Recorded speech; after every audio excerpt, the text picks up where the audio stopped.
Bonjour à tous et bienvenue dans ce nouveau numéro du Parc et au-delà. Je suis Jean-Baptiste Guégan et avec Vincent Chaudel de l'Observatoire du Sport Business, nous allons revenir pour Paris United sur l'actualité du Paris Saint-Germain et de la Ligue 1.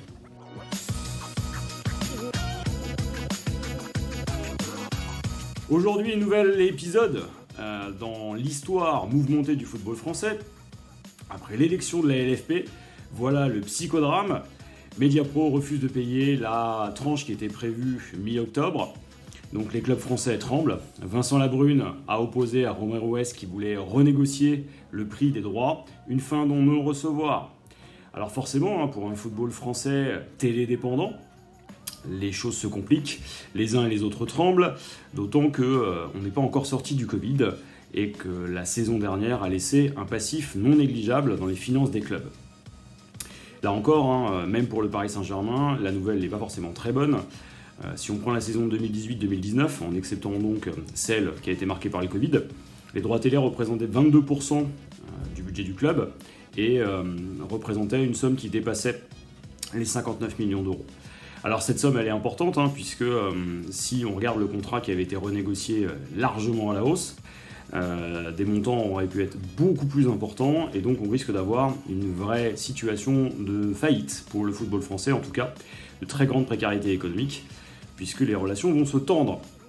Alors qu'est-ce que ça veut dire aussi ? Ça veut dire aussi que la LFP a beaucoup de choses à faire et beaucoup de choses à faire pour se faire respecter. Bon, les inquiétudes des uns et des autres, on en avait parlé ici même, se sont donc confirmées. Mediapro n'est pas l'acteur solide que l'on pensait. Si on ajoute à ça les défauts de calendrier, c'est-à-dire que le PSG, par exemple, va devoir, tout comme Rennes d'ailleurs, à quelques jours d'un match de Ligue des Champions, jouer un match de championnat 2 jours seulement après la fenêtre internationale. On est donc encore une fois face à des instances françaises qui manquent à minima de crédibilité, en tout cas qui doivent sacrément progresser dans la manière dont ils choisissent leurs interlocuteurs et dont ils traitent finalement les principaux acteurs du sport, que sont les clubs mais aussi les supporters. Et donc, on attend avec impatience l'épisode suivant, digne d'une série Netflix. Oui, Jean-Baptiste, le football français est dans une position très délicate. En ne terminant pas la saison passée, on a acté 400 millions d'euros de déficit, qu'on a compensé par des prêts. Après, on a imaginé repartir sur la saison avec du public, ce qui n'est pas le cas. Le public représente à peu près 20% de l'économie des clubs qui ne seront pas au rendez-vous. Et puis après, on a espéré un mercato le moins mauvais possible. Au lieu de gagner 280 millions d'euros en 2018, 131 en 2019, et bien là, on a une balance déficitaire de 57 millions d'euros. Alors, oui, ça arrive au pire moment, et maintenant, le sujet est de regarder ce qui peut se passer. Très difficile d'imaginer que Mediapro va pouvoir retrouver une dynamique d'abonnement, donc on risque d'arriver vers une période de transition, et probablement un changement de contrat, à moins que Mediapro, avec son actionnaire chinois, vienne à s'acquitter de ces échéances. Seulement le problème, c'est que la confiance avec les clubs et la confiance pour les abonnés, les citoyens que nous sommes, risque d'être entachée durablement. L'autre option pourrait être une reprise à un autre appel d'offres, qui prendra un certain temps, avec une reprise de Canal et de beIN Sport, peut-être avec une intervention étatique du Qatar. Ça peut être une option probable. En tout cas, on arrive dans une période assez complexe pour le football français, très tendue d'un point de vue trésorerie, et il ne faut pas exclure quelques dépôts de bilan. Ça, jusqu'ici, on en était préservé. Mais là, attendons de voir ce qui se passe dans les semaines à venir, mais le risque est réel.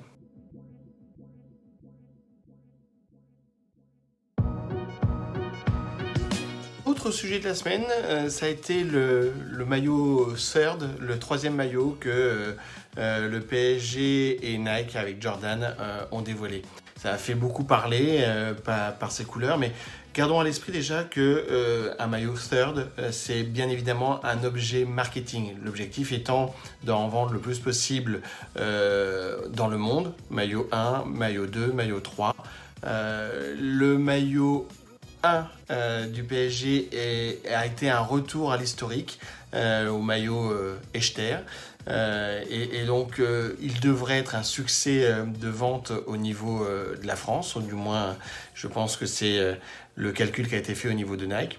Ce troisième maillot, lui, a d'autres vocations. Alors, jusqu'ici, on avait pu voir il y a 2 ans, je crois, un maillot avec des manches qui tiraient vers le marron aussi, alors qui pouvait ressembler aux couleurs du Qatar, qui pouvait aussi être du couleur de type Vuitton, qui va aller chercher des arguments de premium. Là, clairement, on est sur un maillot qui va sur les couleurs du Qatar, et c'est évidemment pas un hasard, les 50 ans du club, mais aussi les 50 ans de l'Émirat. Tout est réuni pour un maillot, en espérant maintenant que ce soit un succès commercial. Aller au-delà du million, c'est à peu près l'objectif que tous les grands clubs ont, vendre plus d'1 million de maillots dans le monde entier. Est-ce qu'avec cette association de maillots historiques et de maillots géopolitiques, Nike et Jordan et le PSG vont atteindre cet objectif? On en reparlera d'ici un an. Ah, ce maillot Ford, ce troisième maillot qui fait si souvent parler les supporters du Paris Saint-Germain et de tous les autres clubs, a encore une nouvelle fois frappé. Cette fois, il est censé, si on écoute la communication officielle, renvoyer finalement au Air Jordan 7 qui ont fait le bonheur des spectateurs qui ont regardé le All-Star Game 1992. Alors moi j'y étais, je l'ai vu, et en l'occurrence on est quand même très loin de ce maillot Ford. Le bordeaux qu'on met en avant est quand même très éloigné de celui qu'on voit sur notre maillot, en tout cas sur le maillot Ford de cette année. Alors la vraie question qu'il faut se poser, c'est est-ce que ce maillot est un clin d'œil, une coïncidence, ou directement en rapport avec le Qatar? Je crois que là encore une fois, il ne faut pas se leurrer. Vincent vous a parlé très justement de ce que représentait le maillot Ford pour les clubs en termes de vente et de l'objectif du PSG, c'était dépasser le million de maillots vendus. Mais là en l'occurrence, ce maillot il va servir à ça et à plein d'autres choses. On n'oubliera pas par exemple que le 3 septembre 2021, l'Émirat du Qatar va fêter les 50 ans de son indépendance totale et définitive. On n'oubliera pas que le bordeaux qu'on met en avant sur ce maillot Ford ressemble quand même étrangement à celui qui orne le drapeau du Qatar, et que les bandes blanches qui finalement accompagnent ce maillot renvoient là encore aux proportions exactes qui renvoient au Qatarian flag. Donc tout ça pour vous dire que clairement il y a de fortes chances que l'état-major du club ait été prévenu, que dans les négociations entre Nike, Jordan Brand et le PSG, on ait discuté de ces couleurs. Et évidemment, c'est pas une décision qui a été prise unilatéralement par Nike et décidée aux États-Unis. Il y a forcément eu une entente, et donc voyons ça à la fois comme une coïncidence opportune et en même temps comme un clin d'œil évident. Il va de soi que ce maillot Ford, aussi élégant soit-il, renvoie évidemment à l'identité de l'actionnaire principal de QSI, qui est l'Émirat du Qatar. Alors est-ce qu'on peut s'en offusquer, s'en inquiéter, s'en étonner, ou au contraire se dire que finalement il y a quelque chose de relativement normal? Après tout, c'est un maillot Ford, c'est un maillot qui sera porté très peu de temps, qui disparaîtra assez vite, et puis on fête à la fois les 50 ans du PSG et les 50 ans de l'Émirat du Qatar. Chacun a eu son maillot. Bon, finalement, est-ce qu'on a de quoi aller plus loin? Bon.